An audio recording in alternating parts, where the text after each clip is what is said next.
My name is Emma. I'm 18 years old, and this is my second time coming to Terra Livre.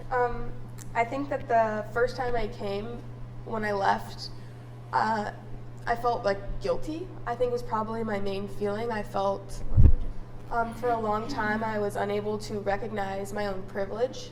And that was my immediate reaction, but after reflecting, I think it was probably months later that I realized that in a way they had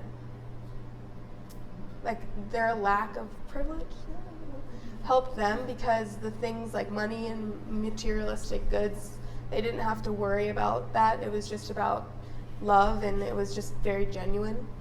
And the more I'd think about it, the more I'd want to talk about it with different people and share my experience. And I would find that it was very uncomfortable for people to listen because they don't want to recognize their own privilege. I think earlier you both talked about how you have to be the change that you want to be, and recognizing that you need to change is really hard for a lot of people. So I would say that the lasting impact for me was trying to find a way to change how I treated people and what kind of activities I involved myself with. Trying to find different activities like volunteer work that's different than I had done, that's similar to Terra Livre. At the university that I study at, I joined a group called Boys and Girls Club. It's similar to Terra Livre, but it's just the after school. And it was really hard because I think that there's a lot more progress done at Terra Livre, because you see a little bit of anger, but at Boys and Girls Club there was a lot of anger. I'm very grateful for Terra Livre and this experience, because I think that it has had a very, very big impact on my life. And then my future plans, so I'm studying now in the business program, and I study social justice, and I hope to be a lawyer someday. My name is Andy Simplot. I am 19 years old, and I came to Terra Livre in 2017. And it is very hard for me to put my experience and feelings about Terra Livre into words, but I will try to tell you what I can. So I'm not really exactly sure of the impact that I have on Terra Livre and the kids, but I know the impact that it has on me. The moment that Mr. Clark, or Terry as I mentioned an alum trip, I knew that I was going to go. I was immediately yes, let's do it. Terra Livre has inspired me to make a difference, not only here but everywhere I go. For my future, I'm currently studying global health, and I'm planning on studying medicine soon.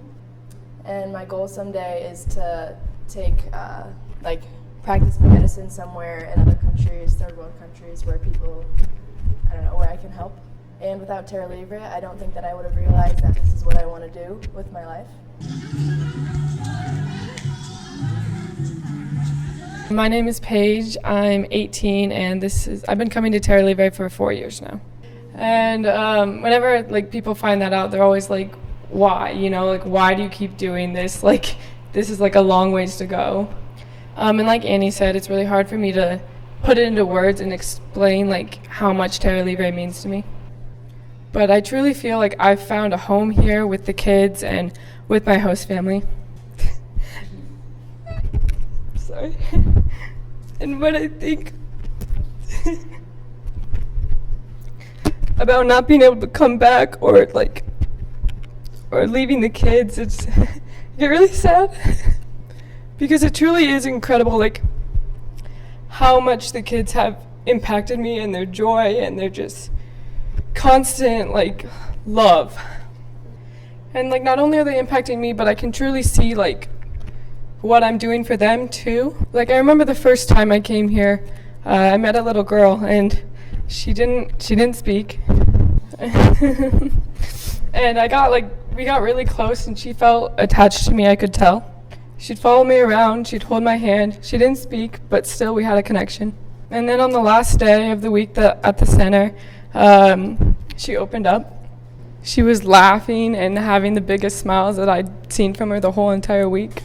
And after that, I knew I had to come back. And I just keep doing it each year because the kids never fail to surprise me. So yeah, I'll be back. My name's Allie. I am 20 years old, and I came to Terra Livre in 2016. When I first heard about Terra Livre, one of my favorite teachers was leading the trip, and so I knew I wanted to go with him. I was very nervous because it was a long ways away from my home, but as it got closer, I got very, very excited. When I came, Zika was bad, and my trip almost got canceled. A lot of students decided not to come, and I got scared that I wasn't going to be able to either. Then Terry, Mr. Clark, stepped in and said that he was going to take a group anyways. From the first time I stepped in the center, the kids changed my life. The smiles they had on their faces, even though we didn't speak the same language, it didn't matter because we could communicate through expressions and just playing. I formed friendships with kids without even knowing how to communicate with them. They showed me a new way of life. They opened up my eyes. They showed me that my problems were not that big. I had a lot of privilege, and they didn't. Yet they were still as happy as could be, and smiles on their faces and laughing. It didn't matter. When people ask what I'm doing when I come here, it's hard to explain. They don't understand how going and playing with kids can be a mission trip. But it is so much more than that. I don't only impact them, but they teach me so much more. They opened my eyes to a new way of life, and I will be forever grateful. They taught me patience, and they taught me love, and they will always forever hold a special place in my heart. I love being here, and the culture and the kids. I want to come back again. This feels like my second home because everyone is so welcoming. Thank you so much, and I love you all.